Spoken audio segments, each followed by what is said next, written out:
तो हमने वास्तविक संख्या को खत्म कर लिया है। अब हम लोग पढ़ेंगे क्या, बहुपद। तो खंडित किया जाए तो बहु अलग हो गया और दूसरा पद। बहु मतलब एक से अधिक, यानी एक नहीं रहा, एक से अधिक। अब पद मतलब खंड, टुकड़ा, यानी अलग अलग हो। तो ये हो गया हमारा बहुपद।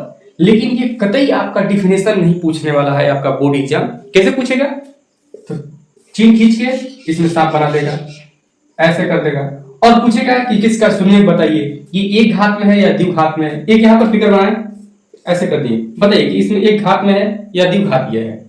एक यहाँ पर फिगर बनाएगा और ऐसे कर देगा, बताइए कि इसका शून्य क्या होगा।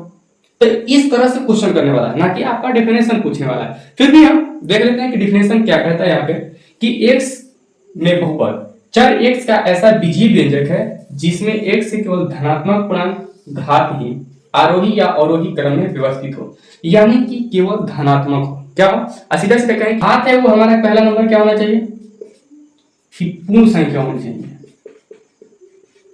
पूर्ण संख्या x का घात, x का घात पूर्ण संख्या। दूसरा कंडीशन कि x का घात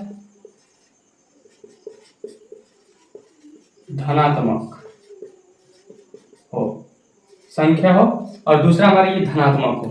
चलिए, इतना चीज क्लियर आपका होना चाहिए, उसी को हम कहेंगे बहुपद। पहला x का घात पूर्ण संख्या दिखाई देना चाहिए और x का घात धनात्मक। जैसे फॉर एग्जांपल समझ लेते हैं यहीं पे कि ये हमारा क्या है, 2x square plus 2x plus 3। अगर इसको कहें तो इसमें आप ये एक बहुपद है, और भी चलिए आगे बताएंगे कि कितना घात है।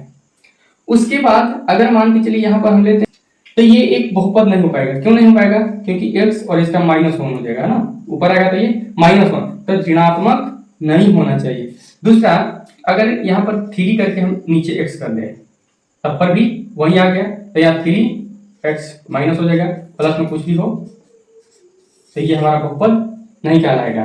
तो ये हो गया एक धनात्मक और ऋणात्मक के लिए। अब पूर्ण संख्या के लिए जैसे 4 रूट में हम x कर देंगे प्लस 2x माइनस 3, तो ये हमारा क्या है, एक पूर्ण संख्या नहीं हो पाएगा। जैसे 4x कौन क्या होगा, ये 1/2 है, रूट का मतलब 1/2। तो यहाँ पर ये क्या होगा, हमारा ये पूर्ण संख्या नहीं है। तो जब पूर्ण संख्या नहीं होगा तब पर भी हमारा क्या होगा, बहुपद नहीं होगा। तो सबसे पहले हम बहुपद में जानेंगे एक चर और एक अचर।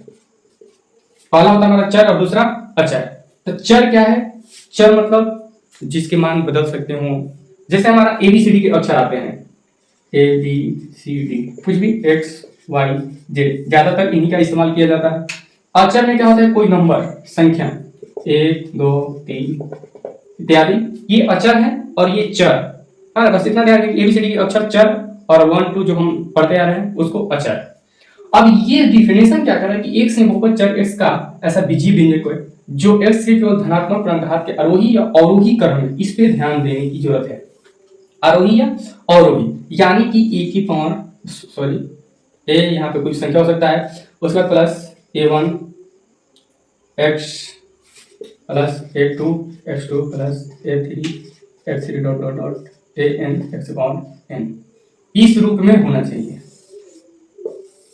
इस रूप में होना चाहिए। या फिर px के लिए लेकर चले तो यहाँ पर कोई नंबर दे देते हैं, जैसे ax² plus bx plus c, ये एक क्रम में है। क्या है, अगर यहाँ पे गौर कीजिएगा तो ये बढ़ते क्रम है और ये घटते क्रम है, तो एक क्रम में होने चाहिए, उसी को कहेंगे हम बहुपद। अब अगला क्वेश्चन आएगा कि बहुपद की शून्यक। तो बहुपद की शून्यक हम निकालने के लिए कुछ नहीं में करना है, बस इसको सॉल्व करना है। क्या करना है, जैसे px के मान के लिए देगा 4x² प्लस 6 का शून्यक ज्ञात करें, तो आपको इसको केवल सोल्व करना है। अगर शून्यक जैसे ज्ञात करना कहेगा तो px जो है ये हमारा हो जाएगा 0 बराबर 4x प्लस 6। तो आप यहां से ऐसे ज्ञात कर सकते हैं। चलिए हम आगे बढ़ते हैं इससे। चलिए, बहुपद क्या है और बहुपद को कैसे पहचानेंगे, ये बात तो क्लियर हो गया कि दो चीज को महत्वपूर्ण ध्यान देना है, एक तो पूर्ण संख्या होना चाहिए उसका घात, और दूसरा ऋणात्मक नहीं होना चाहिए, है ना। उसके बाद अगर चले बहुपद में घात के आधार बहुपद के प्रकार, बहुपद के प्रकार। अब इसको घात में देखेंगे। घात के आधार पर बहुपद के प्रकार देखते हैं। तो सबसे पहला हमारा रैखिक बहुपद, रैखिक बहुपद। अब ये रैखिक बहुपद क्या है, या एक घातीय बहुपद कहेंगे। रैखिक बहुपद या एक घातीय बहुपद। रैखिक बहुपद कहने का मतलब कि घात उसका एक हो, इसलिए रैखिक या एक घातीय बहुपद। अब एक हो कैसे, तब 2x + 3, ये हमारा एग्जांपल है। x में क्या है, एक है, तो यहाँ पे कहेंगे हमारा घात एक। चलिए इतना बात समझ आएगी कि घात एक हो तो हम उसे रैखिक बहुपद कहेंगे। दूसरा द्विघाती, द्विघाती बहुपद। द्विघाती बहुपद मतलब दो घात, दो घात के लिए एग्जांपल क्या हो जाएगा, 3x² + 2x + 4। कुछ भी नंबर आप डाल सकते हैं, ऐसा डिफरेंस हो सकता है, बस ये जो फॉर्म है ये चेंज नहीं होना चाहिए। यहाँ पर मैक्सिमम घात क्या है, 2, तो हम उसे कहेंगे द्विघात। सबसे उच्चतम घात को ही हम देखते हैं, ना कि इसमें एक है तो इसको ले लीजिएगा, ऐसा नहीं करना है, हमें मैक्सिमम घात को देखना है। उसके बाद आता है त्रिघात, त्रिघात बहुपद। तो त्रिघात बहुपद में सेम चीज, घात हमारा क्या हो जाएगा, 3 हो जाएगा, 4x³ + 2x² + 3x + 6 कर लीजिए। तो यहाँ पे मैक्सिमम घात क्या है, 3, तो ये हमारा त्रिघात। चौथा आता है अचर या स्थिर बहुपद, अचर या स्थिर बहुपद। अब इसको ध्यान देने योग्य है, कैसे कि जैसे हमने बहुपद का खंड किया तो हमें पता चला कि एक से अधिक पद वाले को ही हम क्या कहेंगे, बहुपद। लेकिन ऐसा नहीं है, हमें केवल उस क्रम को ध्यान देना है कि आरोही और अवरोही, और दूसरा कि एक ऋणात्मक ना हो और एक पूर्ण संख्या हो, उसका घात। इस बातों को केवल ध्यान देना है, ना कि पद देखना है। तो यहाँ पर हमारा अचर में हो जाता है क्या, दो भी एक क्या है, बहुपद है, स्थिर बहुपद, अचर बहुपद। कैसे, तो हम यहाँ पे गुणे 1 से 0 कर सकते हैं, कोई हमें फर्क नहीं पड़ेगा। तो यह भी एक बहुपद की श्रेणी में ही आ जाता है। ये पूर्ण संख्या है, शून्य क्या है, पूर्ण संख्या ऋणात्मक नहीं है, और हमें दो चीज पर ध्यान देना है। पांचवा आता है शून्य बहुपद, शून्य बहुपद। शून्य बहुपद जो है एक अलग ही अपना स्लाइड है कि शून्य बहुपद क्या कहता है कि x का घात अनंत भी हो सकता है। शून्य बहुपद में जैसे त्रिघात, द्विघात के अलग अलग घात हैं। अब ये कहता है कि x का घात कुछ भी हो सकता है मेरे लिए, वजह क्योंकि ये शून्य बहुपद है और इसका गुणांक हमेशा शून्य रहेगा। जैसे लीजिए यहाँ कुछ भी डालिए, घात में कुछ भी हो, कोई फर्क नहीं पड़ने वाला। दूसरा लेते हैं, शून्य ही रहेगा, x को 2 डालिए, कोई फर्क नहीं पड़ने वाला, ये शून्य बहुपद है। 0 डालिए और इंटू कुछ भी डालिए, ऐसा नहीं है कि ये द्विघात बहुपद हो गया, ये एक शून्य बहुपद है, क्योंकि आगे क्या है, शून्य। चलिए, तो ये 5 प्रकार के बहुपद है। पहला रैखिक, दूसरा द्विघात, त्रिघात, अचर यानी कि नंबर में हो, शून्य बहुपद यानी कि उसका जो x का वैल्यू, x का घात है कुछ भी हो सकता है, बाकी गुणांक इसका क्या होगा, शून्य होनी चाहिए। चलिए, तो ये तो हो गया हमारा एक पार्ट में। अब हम इसे ग्राफीय रूप देखेंगे, क्योंकि हमें ग्राफीय रूप में ही पूछेगा क्वेश्चन। चलिए, तो आइए तो उसे भी देख लेते हैं। अब ग्राफीय में आपसे पूछेगा क्या, तो 2 चीज पूछेगा, पहला घात पूछेगा और उसका शून्यक पूछेगा। तो सबसे शून्यक की बात करते हैं, शून्यक। तो शून्यक पूछेगा तो आपको कुछ करना नहीं है। अगर कहेगा px, अगर x का कहेगा कि बहुपद है, उसका शून्यक बताइए, तो आपको x पे ध्यान देना है। मान के चलिए कहा कि px बहुपद है, बस इतना को ध्यान रखना है। सेंटेंस में बहुत सारे लिखेगा कि यहाँ से ये है, वो है, ये है, आपको बस इसी पे ध्यान देना। अगर कहेगा कि ये बहुपद है तो आपको केवल x को देखना है। जैसे यहाँ पे हमने एक चतुर्थांश खींचा, आप जानते हैं कि ये x है, ये y है, हमें y को देखना ही नहीं है, बल्कि अगर ऐसे कुछ भी घुमा दे उसका मर्जी, वो किसी भी तरह से यहाँ पे लाइन खींच सकता है। बस आपको काउंट करना है कि कितना बार इसको क्रॉस किया है, और दूसरा कि कितना बार इसे टच किया है। अगर टच किया है तो उसको भी काउंट कर लेना है, अगर क्रॉस कर दिया है तो उसको भी काउंट कर लेना है। सपोज यहाँ पर क्रॉस किया है, 1 2 3 4, तो यानी कि इसका शून्य क्या होगा, शून्य की संख्या 4। अगर दूसरा लें, यहाँ पर अगर ऐसे पार हो गया तो यहाँ पे x पे तो टच ही नहीं किया, तो यहाँ पर शून्य की संख्या क्या हो जाएगी, शून्य 0। चलिए, आपसे हम एक पूछते हैं, यहाँ पर एक हमने खींचा, अब यहाँ पे कुछ इस तरह से। अब बताइए कि इसका शून्य कितना होगा। तो आप बताएंगे क्या, एक बार काट दिया, दो बार काट दिया, तीसरा में छू के चला गया, यानी कि 3 बार। तो शून्य कितना हो गया, 3 शून्य 3। एक और लेते हैं, एक और क्यों, आखिरी बार ये चतुर्थांश, इस पे ध्यान आपको देना उतना नहीं है, बस कह दिया अगर ये बहुपद अगर y कहेगा तो y पे देखना है कितना बार काट रहा है या कितना बार टच कर रहा है। लेकिन हमने कहा है x, बुक्स में भी x को ही लेके चला है। यहाँ पर कुछ इस प्रकार से काटा, तो आपको भी यहाँ पे जोड़ देना है 1 2 3, कितना बार क्रॉस किया है, तो 3 बार। शून्य यानी कि शून्य को की संख्या कितना हो गया, 3। अब चलिए, तो शून्य को क्या इतना बात समझ में आ गया होगा कि आपको क्या करना है, केवल x अक्ष को देखना है कि कितना बार उसे क्रॉस किया है और कितना बार उसे कोई लाइन टच किया है। अगर नहीं किया है तो शून्य, अगर किया है तो काउंट कर लेना है। उसके बाद पूछेगा घात, एक घात में रैखिक या द्विघात या एक घात या द्विघात दोनों नहीं, 3 तरह के क्वेश्चन आएंगे। चलिए तो उसको भी देख लेते हैं।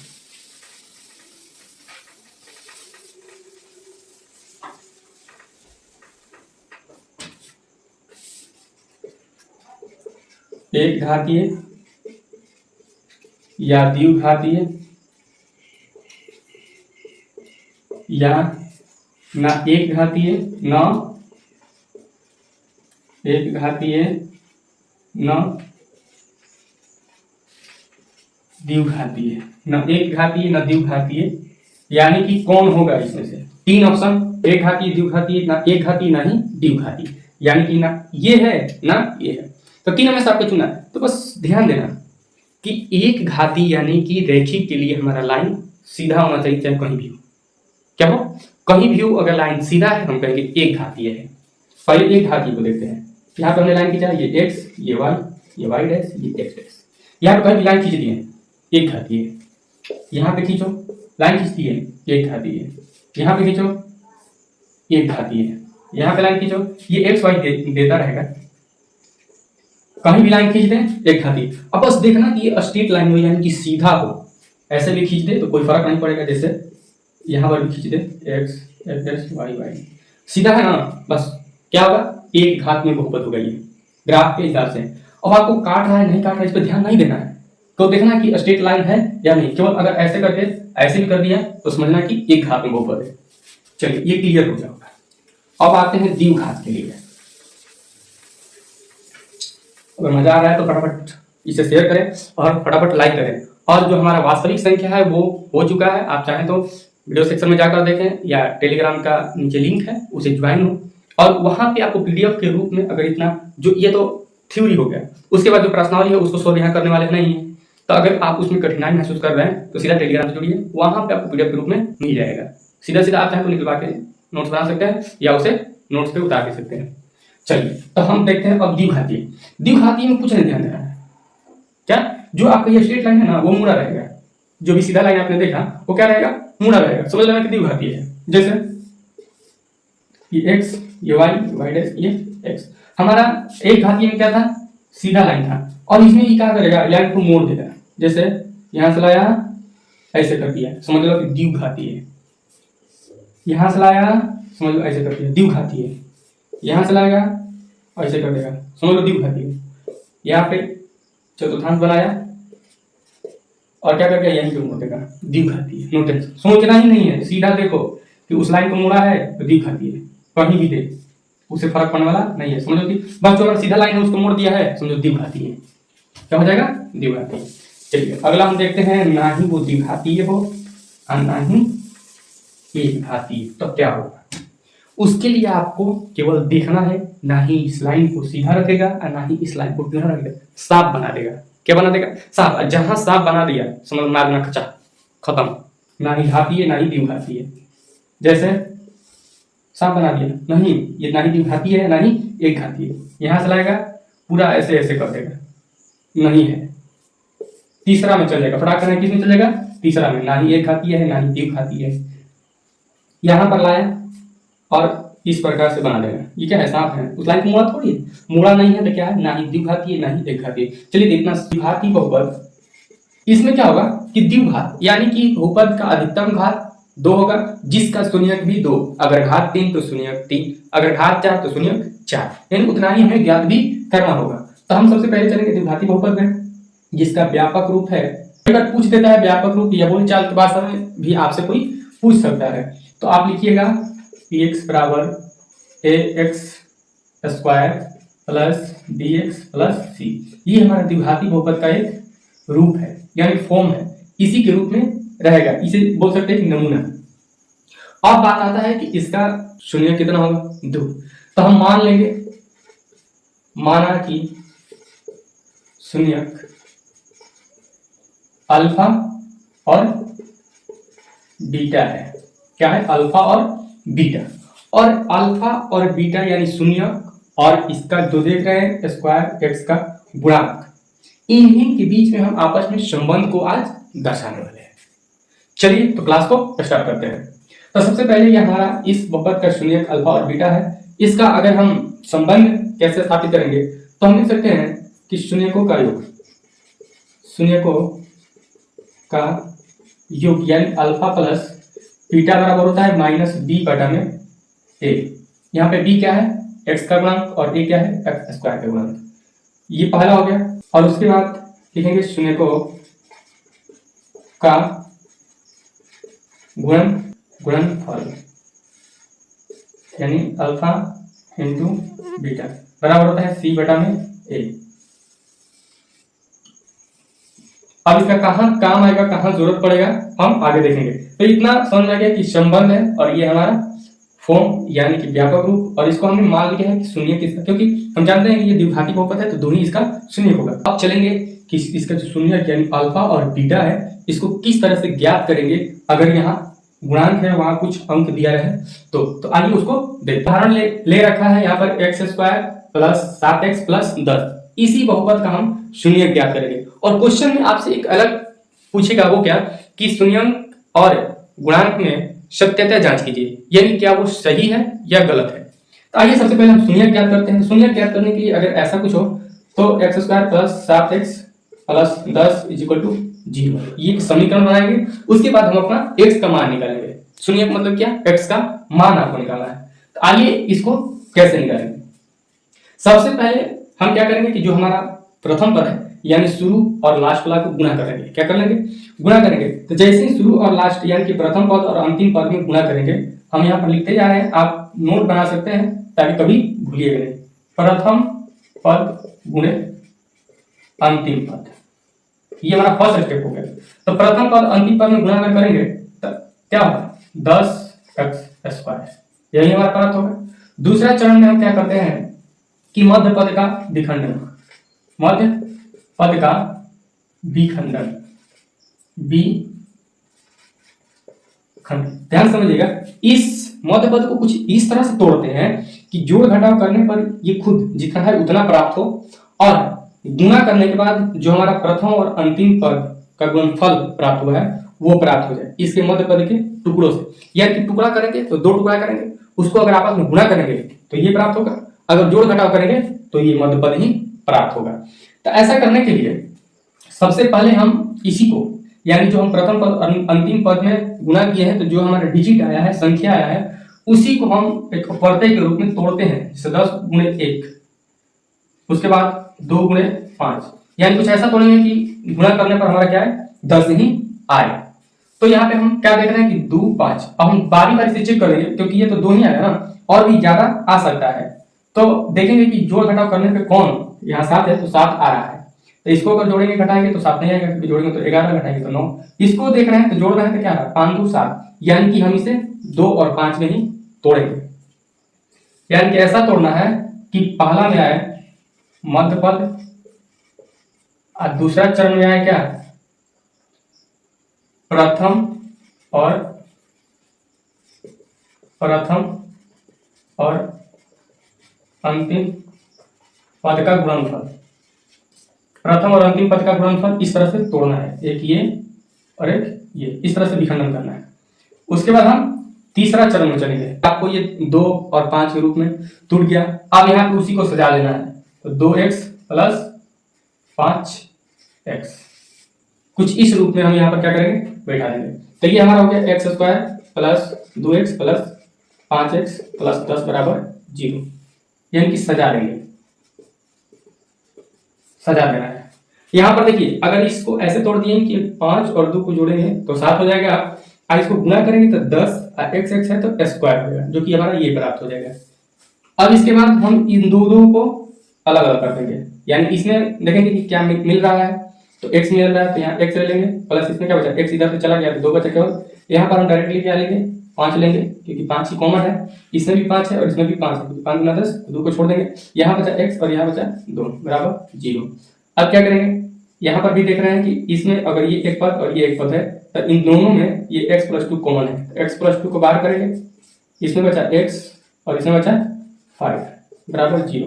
अब देखिए ये गुणा में है तो इधर आएगा तो भागा में हो जाएगा, तो क्या बचेगा 0। अब इसे नोट कर लें ताकि अब यहाँ पे ये गुणा में है तो इधर आएगा तो भागा में होगा, तो भागा में होगा तो x + 2 बराबर क्या हो जाएगा 0। तो हम डायरेक्ट लिखें x + 2 बराबर 0, और इसके लिए भी क्या हो जाएगा x + 5 बराबर 0। क्यों, क्योंकि अभी तो गुणा में है ना, इधर आएगा तो भागा में, और भागा 0 में किसी भी अंक से भाग दीजिए, कुछ भी से भाग दीजिए तो 0 हो जाता है, तो x + 5 बराबर 0 बचा। तो यहाँ x बराबर क्या हो गया -2, और यहाँ पर x बराबर क्या होगा -5। तो ये हमारे दो शून्यक प्राप्त हो गए, जो कि लिखा गया था क्या, अल्फा बीटा।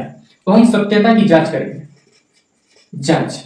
तो सबसे पहले हम क्या किया, हमने क्या कि शून्यकों का योगफल था, शून्यकों का योगफल, यानी कि अगर देखें तो क्या था, अल्फा प्लस बीटा बराबर -b बटा में a था। तो अल्फा बीटा हमारा क्या है, -2 प्लस में -5 बराबर b की जगह पे क्या लिखेंगे -b। अब देखिए अगर यहाँ पे हम अपना व्यापक रूप को लेकर चलें तो क्या लिख सकते हैं, ax² + bx + c, यही है, इसी के रूप में है। तो b की जगह पे क्या है 7, तो यहाँ पे देखिए माइनस है ना, तो -7, और बटा में a है तो a की जगह पे क्या है 1।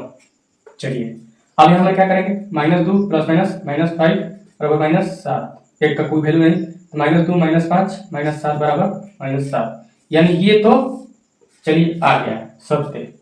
अब इसका गुणनखंड देख लेते हैं, गुणनफल क्या था, अल्फा इंटू बीटा, बीटा था c बटा में a, तो गुणनफल करेंगे -2 गुणे -5 बराबर c कितना है 10 और a कितना है 1। तो यहाँ माइनस माइनस क्या हो जाएगा प्लस, तो 5 दूनी 10 बराबर 10। ये चीज क्लियर हो गया। अब एक बहुत ही इंपॉर्टेंट पॉइंट पे चलिए कि शून्य ज्ञात कर लिए और उसकी जो सत्यता है वो भी हमने जांच कर लिया कि किस तरह से गुणनफल और योग आ रहा है। ये तो सत्य था कि जो गुणनफल था c बटा a भी प्रूफ, और शून्यकों का जो योगफल था -b बटा a वो भी प्रूफ। अब अगर ये ना दे और आपसे ये देकर कहे कि इसको बनाइए, तब आप क्या करेंगे। अगर केवल ये दे, ये दोनों यानी कि सीधा सीधा तो शून्यक दे और आपसे कहे कि बहुपद बताइए, तो किस तरह से बता पाएंगे।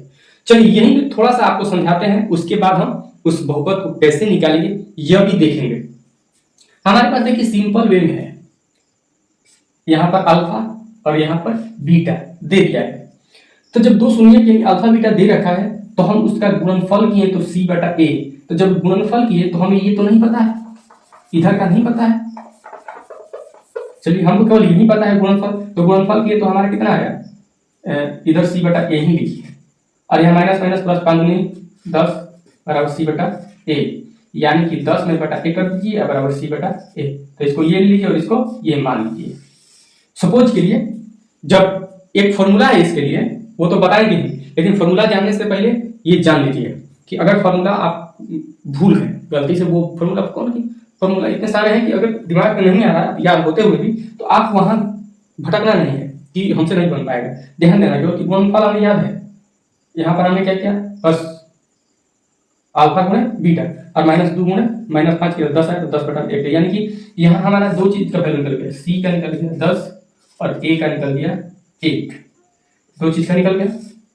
हमें अब करना है योग, तो जब हमने योग किया तो आप ध्यान से देखिएगा -2 और +5 -b बटा क्या होता है a, हमारा a पहले से 1 निकल चुका है, तो यहाँ चलिए लेके चलते हैं, और ये -2 और +-5 तो -7 क्या हो गया, -7 बराबर क्या है हमारा -b, यानी कि जो b अब माइनस माइनस खत्म करिए, b की जगह पे क्या है हमारा 7, b की जगह पे 7, और a तो हमें प्राप्त ही है, यानी कि abc का मान हम निकालिए। तो ए बी सी की तरफ देखिए, तो ए की जगह पे एक आया है, बी की जगह पे 7 रख देंगे, और सी की जगह पे हम क्या रख देंगे, ये 10, है ना। अगर फॉर्मूला ना हो तब अब हम चलिए फॉर्मूला के हिसाब से चलते हैं, क्योंकि जो रूल है वो तो रूल है ही। अगर भूल गए तो ये सब तरीका अपनाना है। तो माना कि बहुपद px का शून्यक अल्फा तथा बीटा दिया हो तो बहुपद क्या करें, बहुपद ज्ञात करें। तो उसके लिए फॉर्मूला है क्या कि x square minus alpha plus beta into x और प्लस में अल्फा इंटू बीटा, ये आपका एक फॉर्मूला है बहुपद का। यानी कि शून्य दिया है तो शून्य का योग करके यहाँ लिख दीजिए, और इन्हीं शून्यों का गुणनफल करके यहाँ लिख दीजिए, खेल खत्म, बहुपद आपका रेडी हो गया। अब बात आता है कि अगर बहुपद इसमें अगर कोई हमने यहाँ पर ऐड किया तो कोई बाटा में आ गया, तब क्या करेंगे, वैसा ही छोड़ देंगे या कुछ करना। चलिए उदाहरण से समझते हैं।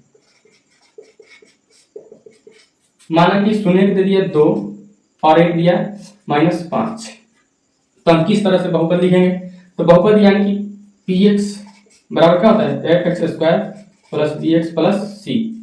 अब इसी को हमें लिखना है, आइए लिखते हैं। पहले लिखेंगे शून्यकों का योग, लिख लेंगे शून्यकों का योग बराबर 2 और ये -5 है तो क्या बचेगा यहाँ पर -3, और गुणनफल शून्यकों का गुणनफल अगर लिखेंगे तो 5 दूनी 10 यानी -10। अब बहुपद, हम बहुपद के फॉर्मूला जानते हैं क्या कि एक्स स्क्वायर माइनस शून्यकों का योग कितना है -3x प्लस शून्यकों का गुणनफल कितना आया है -10, यानी कि -10, x square minus plus 3x और -10, यानी यही हमारा px क्या हो गया, प्राप्त हो गया। माना कि चलिए अल्फा डायरेक्ट हम लिखते हैं ताकि आप समझ सके, अल्फा 1/2 आ गया और बीटा -3 आया है। तो हम अगर योग करेंगे डायरेक्ट, क्योंकि हमें बहुपद ज्ञात करना है, पता ही है, तो यहाँ पर 1 + 2 -3, तो हम क्या करेंगे 2 1 -6 बराबर -5 क्या है हमारा 2, यानी कि योग हो गया। उसके बाद अगर गुणनफल करें, गुणनफल तो गुणनफल क्या होगा -3/2। अब बहुपद px ज्ञात करने के लिए क्या करेंगे,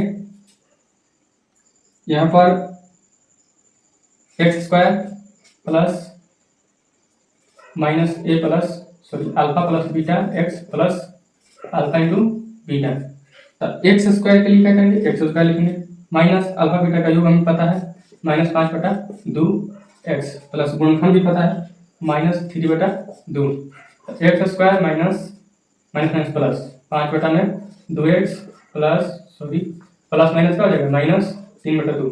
अब इसको हम ऐसे नहीं छोड़ सकते हैं, हम इसका क्या करेंगे, नीचे का लेंगे लसा। तो जैसे ही हम लसा लेंगे तो यहाँ पे क्या हो जाएगा हमारा x 2x square plus 5x और माइनस यहाँ पर 3, और ये जो 2 बटा में आया है ये समीकरण के रूप में लिखेंगे तो यहाँ पर 0, और ये भाग में आया तो क्या होगा, यहाँ पर गुणा तो 0 हो जाएगा, और यहाँ पे क्या हो जाएगा 2x square plus 5x minus 3 बराबर 0, ये समीकरण भी प्राप्त हो गया। तो कुछ इस प्रकार से हमें ऐसे नहीं छोड़ना है, ठीक है।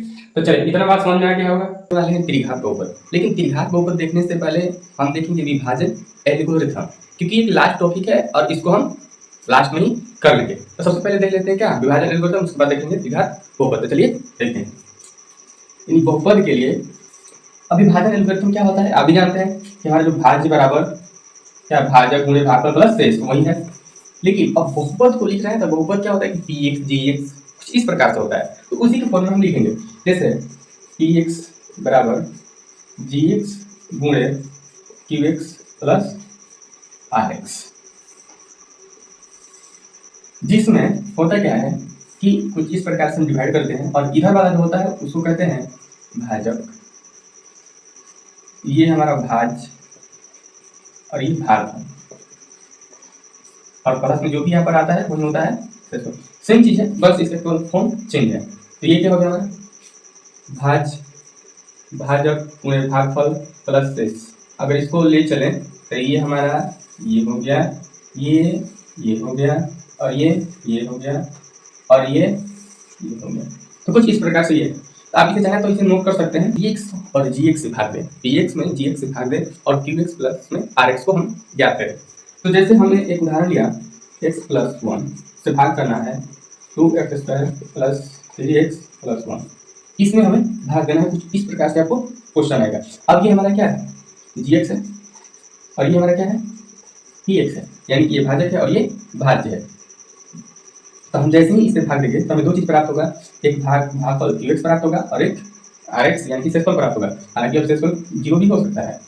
जैसे चलेंगे, देखिए अब इसको सॉल्व करने के लिए कितना भी लंबा हो, कुछ भी हो, कुछ नहीं करना है, केवल आपको पहला पद को बराबर करना है। इसमें पहला पद को क्या करना है, आपस में समान कर देना है। तो इसके लिए अब क्या करेंगे कि इसमें इससे भाग करेंगे। जैसे कि यहाँ पे 2x स्क्वायर है, इधर क्या है, x है, x यहाँ हम तोड़ लेंगे, क्योंकि अगर नहीं समझ में आ रहा है तो हम इसे क्या करेंगे, तोड़ेंगे। तो दो को अलग, x को अलग अलग कर लिए, इधर एक कैंसिल, बचा क्या, 2x। तो 2x बचा, तो यहाँ पर हम सीधा लिखेंगे 2x। अब जैसे ही यहाँ 2x लिखें, इसका मतलब कि ये और ये इस पद के बराबर हो गया, इस पद क्या हो गया, बराबर। तो जितना इधर लिखे हैं अब उतना इसमें ही गुणा नहीं करेंगे, बल्कि इधर जितना रहेगा उन सब में गुणा करेंगे। तो यहाँ पर एक है ना 2x, तो प्लस में 2x। अब अगर यहाँ देखना है, दोनों में देखिएगा, यहाँ देखिएगा प्लस तो माइनस, यहाँ प्लस तो माइनस, ये तो कैंसिल हो गया क्योंकि इधर माइनस हो गया, इधर प्लस हो गया। यहाँ देखिए, यहाँ प्लस हो गया, यहाँ माइनस हो गया, तो घट जाएगा ना। तो 3 में से 2 गया, एक x हो जाए और प्लस 1। अब देखिए यहाँ पर क्या बचा हमारा, अगर x में तो 1 से गुणा करेंगे तो हमारा x आ जाएगा प्लस, और इसमें 1 गुणे 1 प्लस 1, यहाँ माइनस माइनस कर दिया पूरा, और यहाँ बचा क्या, शून्य, यानी कि rx क्या हो गया, शून्य। आज qx है कितना है, 2x प्लस 1। तो आप यहाँ पे लिख सकते हैं, अगर क्वेश्चन में पूछा हो qx बराबर, तो qx बराबर 2x प्लस 1 और तथा rx बराबर 0। इसके बदले कुछ शेषफल भी आते हैं, उससे घबराना नहीं, जितना आया लिख दीजिए। तो ये हो गया हमारा भाग करने का तरीका। अब देखेंगे कि जो हमारे gx है, क्या कहेगा कि जो gx है, सॉरी जो gx है px का गुणनखंड है या नहीं। क्या कहेगा क्वेश्चन में, जो gx है वो px का गुणनखंड है नहीं। तो हम सीधा भी मैं बता दें, बिना टाइम को खंडित किए हुए, कि अगर कहे ऐसा कि gx px का गुणनखंड है या नहीं, गुणनखंड है या नहीं। अब सीधा सीधा तो नहीं कहेगा, जानते हैं, अब वो अपनी बातों में लपेट के कहेगा, लेकिन कुल मिलाकर यही कहेगा। जब इतना लिखे तो आप सीधा सीधा gx से px में भाग कर देना, जैसे यहाँ पर हमने किया है। तो यहाँ पर हमने किया है gx से px में भाग किया है। अगर इस स्थिति में rx है या नहीं, तो इसके लिए rx को ज्ञात करते हैं। क्या ज्ञात करते हैं, rx। अगर शून्य आए, अगर rx शून्य हो तो gx px का गुणनखंड होगा, गुणनखंड होगा। और अगर rx शून्य न हो तो gx px का गुणनखंड नहीं होगा, गुणनखंड नहीं होगा। सिंपल वे में आप इसे समझ सकते हैं। जैसे अगर यहाँ, चलिए इसी को थोड़ा सा चेंज करके हम लेते हैं ताकि बच जाए। यहाँ पर क्या कह सकते हैं कि gx px का गुणनखंड है, गुणनखंड है। क्यों, क्योंकि rx हमारा क्या है, शून्य है। तो अगर यहाँ अगर शून्य नहीं आता, सेम वे में लेके चलते हैं, तो x plus 1 2x square plus 3x plus 4 ले लेते हैं। तो सेम बिल्कुल वही क्वेश्चन है, केवल 4 चेंज हुआ है। तो 2x square plus 2x minus minus x plus 4, तो यहाँ प्लस 1, तो यहाँ हमारा x plus 1 minus minus cut गया, क्या बचा, 4 में से गया, 3 से बचा। तब इस स्थिति में क्या होगा, rx, क्योंकि rx बराबर क्या है, 3 है, तो इसलिए gx px का गुणनखंड नहीं है, गुणनखंड नहीं है। इस तरह से आप उसे बना सकते हैं। चलिए इसके बाद हम लोग देखेंगे क्या, अपना त्रिघात बहुपद, और उसके बाद ये हमारा चैप्टर खत्म। त्रिघात बहुपद में किस तरह से क्वेश्चन करेगा उसको पहले समझते हैं। त्रिघात बहुपद में क्वेश्चन करेगा कि एक आपका px देगा, बहुपद देगा, और उसके कुछ मान। त्रिघात बहुपद के आप भी जानते हैं शून्य कितने हो जाएंगे, 3 हो जाएंगे। जैसे द्विघात का 2, त्रिघात का भी 3, तो 3 मान देगा और कहेगा कि क्या ये इसके शून्यक है, यानी x के मान ये है या नहीं है। अगर है तो आप इसके गुणांक और शून्यक में संबंध भी सत्यापित कीजिए। तो इस प्रकार से कुछ आपको क्वेश्चन करेगा। तो यहाँ पर इसको पहले हम ज्ञात करेंगे कि ये शून्य इस बहुपद के लिए है या नहीं है, यानी इस px के लिए, px बराबर px के लिए ये मान शून्यक है या नहीं है। अगर होगा तो हम इसके गुणांक और शून्यक में संबंध को स्थापित करेंगे। लेकिन स्थापित करने के लिए कुछ संबंध तो होने चाहिए ना, बिना शून्यक में संबंध अगर ना हो तो हम किसे ज्ञात करेंगे। तो सबसे पहले देखते हैं त्रिघात बहुपद की, त्रिघात बहुपद का व्यापक रूप। व्यापक रूप क्या हो जाएगा, px बराबर ax cube plus bx square plus cx plus d, ये आपका व्यापक रूप। उसके बाद शून्यांक, शून्याङ्कों एवं गुणांकों के बीच संबंध, के बीच संबंध। अगर संबंध को देखें तो क्या होगा, सबसे पहले हमारा योग शून्यकों का योग, और यहाँ पर ले लीजिए माना शून्यक बराबर अल्फा बीटा गामा। तो alpha plus beta plus gamma बराबर क्या होगा, माइनस बी बटा में। ये देखिए सेम चीज, कितना मजेदार है ना, यानी कि हमारा अल्फा बीटा भी क्या था, माइनस बी बटा में ए, और यहाँ alpha beta gamma minus b बटा में ए। लेकिन अब क्या हुआ कि इन शून्यकों के गुणनफल का योग, गुणनफल का योग मतलब alpha beta plus beta gamma plus alpha gamma, gamma alpha कर लीजिए, गामा अल्फा बराबर क्या होगा, सी बटा में ए। और यहाँ पे गुणनखंड, गुणनखंड क्या होगा, अल्फा बीटा गामा बराबर माइनस डी बटा में ए। तो ये इनके संबंध है, यानी कि ए यहाँ सबके नीचे, बी यहाँ पर देख रहे हैं लेकिन माइनस में, सी यहाँ पर है और डी यहाँ पर माइनस में, ये संबंध है। और इसी के आधार पर हम इनके शून्याङ्क और इसके गुणांक के संबंध को स्थापित करेंगे कि यह सत्य है या नहीं है। एक नंबर पता चल गया। आप सबसे पहले इसको जांचें कैसे कि ये इसका शून्याङ्क है या नहीं है, आइए उसको देख लेते हैं। हम x मान लेंगे, हर जो भी वैल्यू दिया है इसको अलग अलग x का मान करके और इसमें एक वैल्यू इनपुट करते जाएंगे, क्या हमें प्राप्त हो रहा है। अब क्या प्राप्त होगा तो क्या होगा वो आपको बताते हैं। तो सबसे पहले यहाँ पर क्यूब होगा, क्योंकि ये त्रिघात बहुपद है, क्या है त्रिघात, तभी तो इसके शून्य 3 है x का। अब x जब 1/2, सभी x के जगह पे हम 1/2 रख देंगे, 2 गुणे 1/2 के क्यूब प्लस 1/2 के स्क्वायर माइनस 5 गुणे 1/2 प्लस 2, फटाफट 2 गुणे 1/8 प्लस 1/4 माइनस 5/2 प्लस 2। यहाँ पर क्या हो जाएगा, 2 चौके 8, 1/4 प्लस 1/4 माइनस 5/2 प्लस 2। करिए सबका लॉस कर दीजिए, यहाँ पर 4 आया, यहाँ पर 1 प्लस 1 माइनस 2 दूनी 4 तो 10 प्लस क्या हो जाएगा 8। यहाँ देखिए 1 1 2 8 2 10, 10 माइनस 10 बटा में 4 बराबर क्या है शून्य। अगर शून्य आता है यानी x का वैल्यू रखने पर अगर 0 आ जाए तो हम कहेंगे इसका शून्य है, अगर नहीं आएगा तो हम कहेंगे शून्य नहीं है। ठीक है, लिख लेते हैं ताकि आपको याद रहे, इसको अलग से नोट कर लीजिएगा ना, यहाँ पर लिखना हमेशा नहीं है, डायरेक्ट बता देना है। यहाँ पे क्या बता देना है कि इसलिए 1/2 px का शून्य है। यहाँ पर क्या है 1/2 px का शून्य है, क्योंकि किसका मान 0 आएगा, 0 नहीं आएगा तो हम कहेंगे शून्य नहीं है। लिख लीजिए कि x का मान रखने पर अगर शून्य प्राप्त हो तो हम कहेंगे कि वह मान px का शून्य है। अगर शून्य नहीं प्राप्त हो तो शून्यक नहीं है, यानी इसके लिए x का मान सही नहीं है। आइए अभी तो इसको जांचेंगे, हम इसको भी देख लेते हैं। 1 का बराबर 2 गुणे 1 का क्यूब प्लस 1 का स्क्वायर माइनस 5 गुणे 1 प्लस 2, सेम चीज है, बस केवल x का मान बदल गया है।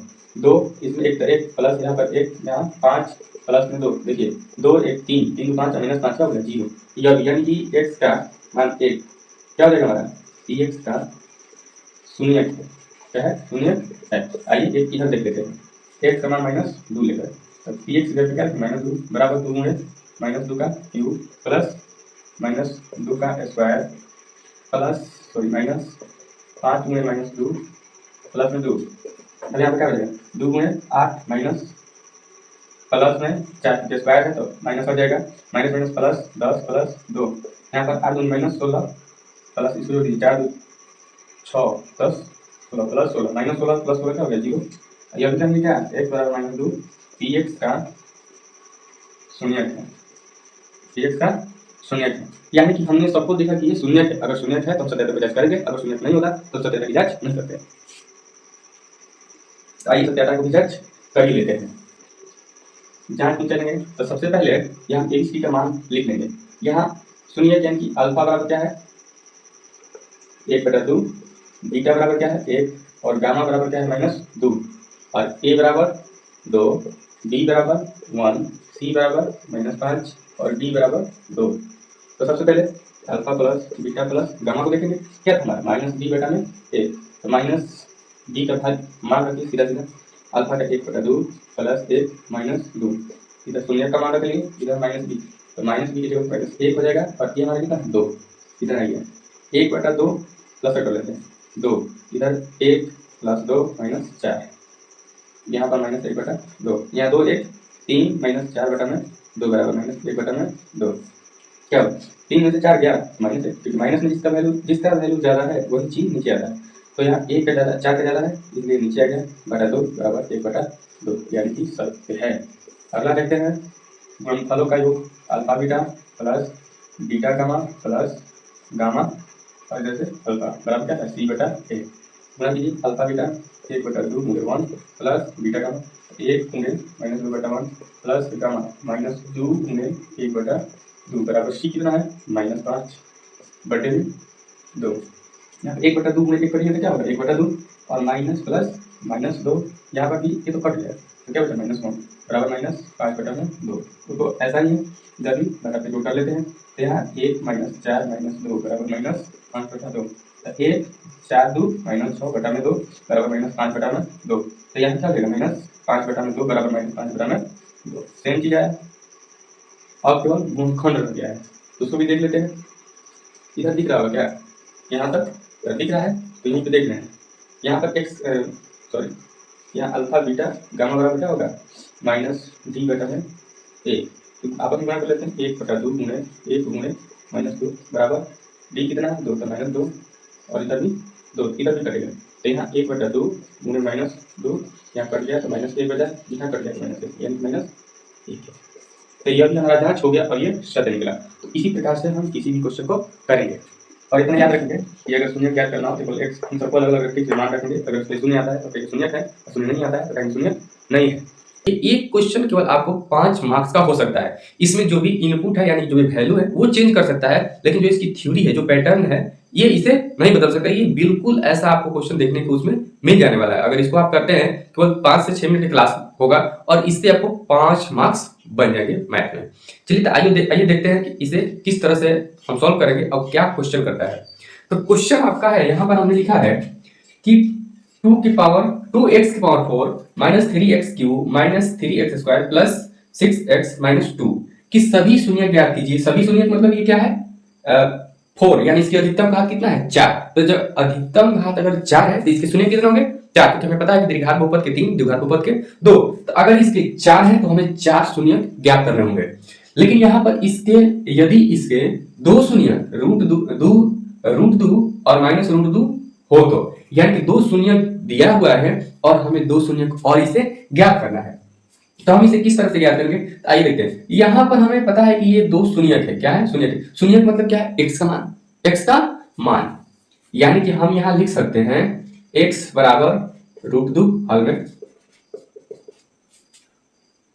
और यहाँ पर x बराबर -√2, कोई दिक्कत क्योंकि ये x का मान है। यहाँ पे लिखिए √2 और -√2 है, तो यहाँ पर हमें इस प्रकार से ये प्राप्त हुई। ये कर रहा है खुद क्वेश्चन, इसे हमें घबराना नहीं है। तो हम यहाँ पे क्या लिख सकते हैं x -√2 बराबर 0, यहाँ पर क्या लिख सकते हैं x +√2 बराबर 0। यहाँ पर हमें 2 समीकरण प्राप्त हुआ।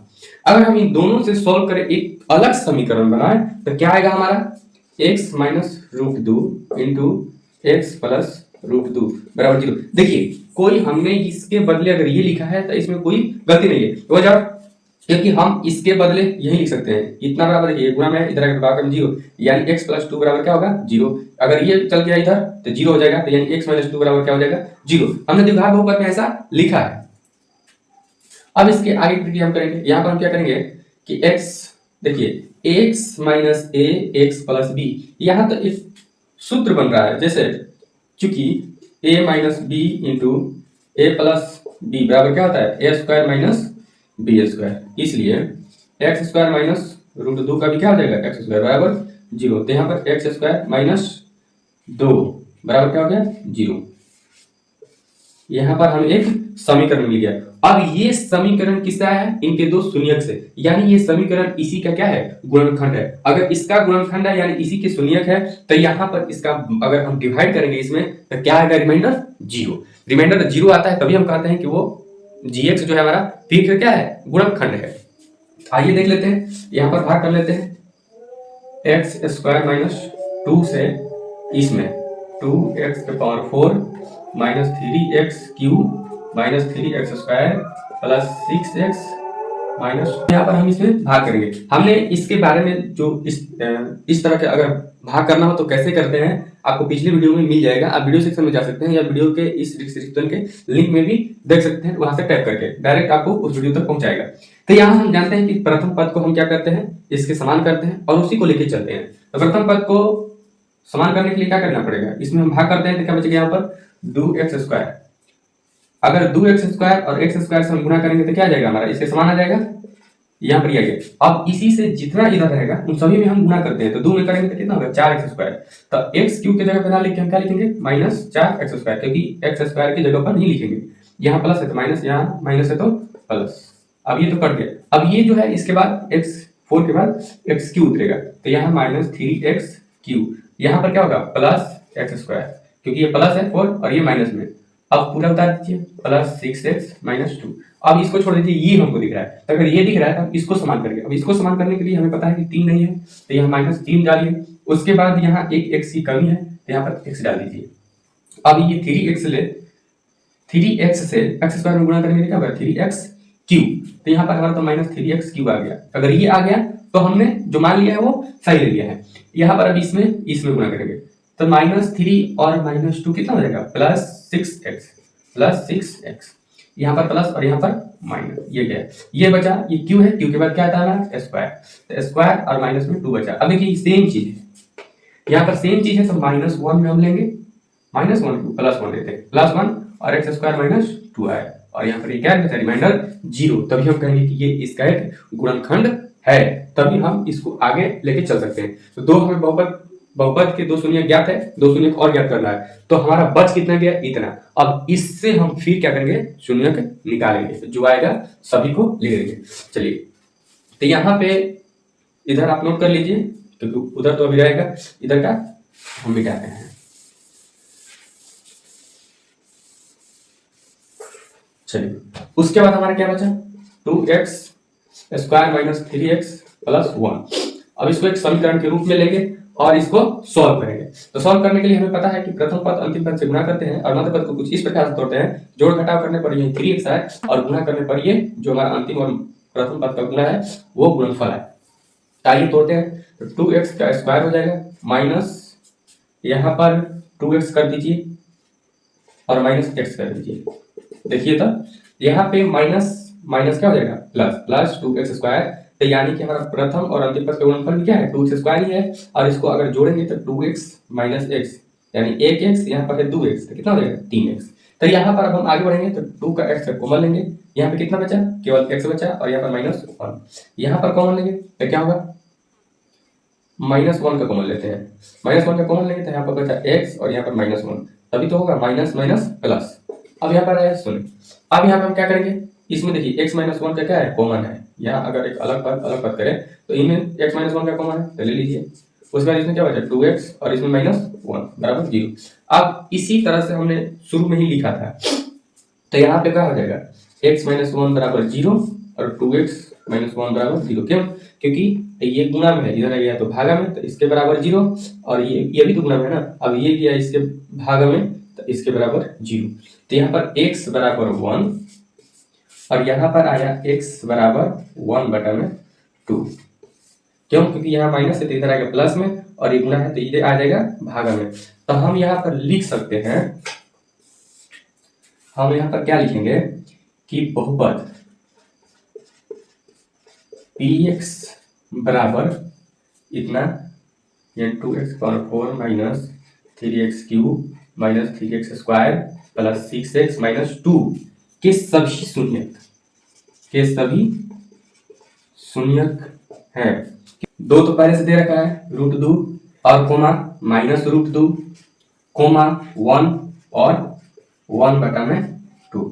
ये हमारे सभी शून्यक ज्ञात हो गए। क्योंकि ये एक अधिकतम घात इसका 4 है तो शून्य भी कितना होंगे 4, तो यहाँ पे शून्य भी हमने 4 प्राप्त कर लिया। और इस प्रकार से ये क्वेश्चन बनेगा।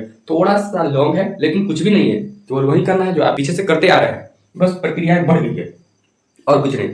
तो ये क्वेश्चन डायरेक्टली आपको 5 मार्क्स का पूछेगा। समझ सकते हैं कि 5 मार्क्स कितना इंपॉर्टेंट रखता है। वो 1% होता है। 1% के लिए आप फेल भी हो सकते हैं, सेकेंड डिवीजन भी हो सकते हैं, फर्स्ट आते आते बच सकते हैं, मेरिट से आउट हो सकते हैं, बहुत ज्यादा होता है। तो आप इसे रिवीजन बार बार करते रहें ताकि ये डायरेक्टली आने वाला है। जो 5 मार्क्स का क्वेश्चन होता है उसे कभी छोड़ना नहीं चाहिए। चलिए तो मिलते हैं हम लोग अगले क्लास में।